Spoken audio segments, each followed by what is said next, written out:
大家好，龚将军斗鱼护卵的第2.5天。2.5天这个时间可能会让您感觉很奇怪吧？实际是想表达斗鱼卵孵化的48小时至72小时的时间点。没有找到更好的词，偷个懒就用这个代替吧。在斗鱼卵孵化的过程中，这个时间点是比较有趣的。是孵化中的斗鱼卵慢慢发育成小鱼，并可以脱离泡巢的过程。本期视频的时间会长一些，会尽可能将这个过程记录和讲述完整。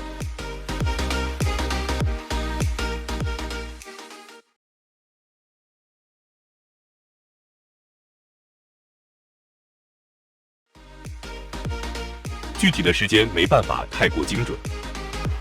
现在的时间大约是斗鱼卵孵化的第55个小时左右。水温等因素也会影响到斗鱼卵孵化的快慢。只清楚这个渐变的过程是在孵化的48小时以后就好了。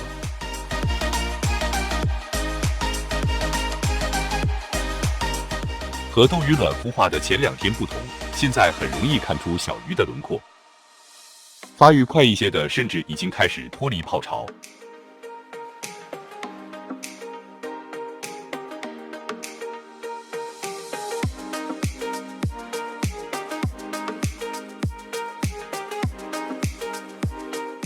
再近一些看下，拍摄设备太一般，真的要离泡巢很近才能拍清楚些。好在平时和这条公斗鱼的关系还不错，只要我不碰到鱼缸，它一般不太在意。不是开玩笑，如果是新买到的斗鱼，这样近它会害怕的。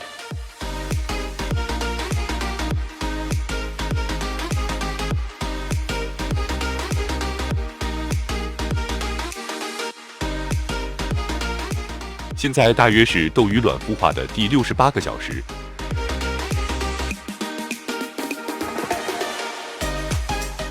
基本上所有的斗鱼卵都已经孵化完成，绝大多数的小鱼开始四处乱窜。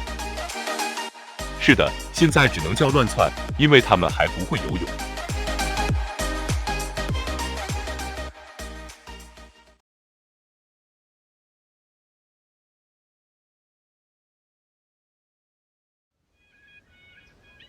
刚孵化完成的小斗鱼是会溺水死亡的。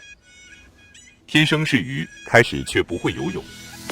听起来很搞笑，却是这些小斗鱼现阶段的真实情况。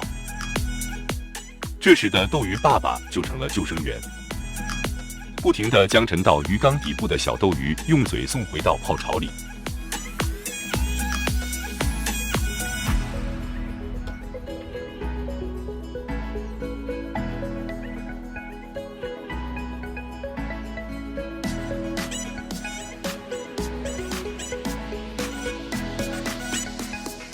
这些刚刚孵化出来的小斗鱼又很不安分，经常性的从泡巢里掉落下来。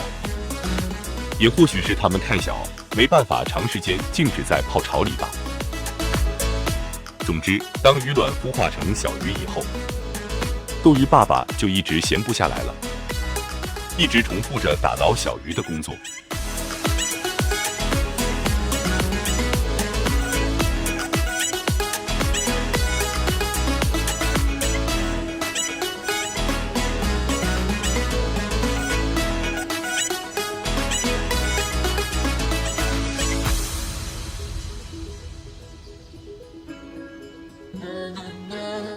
感觉这些小斗鱼应该是间隔一段时间后透一口气就好，并不需要一直待在水面上，否则这么多沉底的小鱼可能就都死掉了。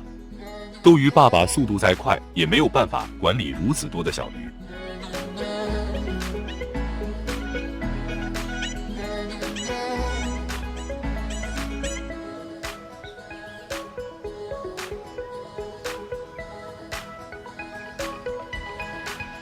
甚至公斗鱼从小鱼身边游过，可能都是一种拯救。小鱼受到刺激后会本能地向水面上游，这就好像公鱼在像某些电影里一样提示着小鱼们：别睡呀，睡了你就永远醒不了了。在公鱼的救助和小鱼们自救的共同作用下，这个过程中，真正因为溺水死掉的小鱼应该是极少数的。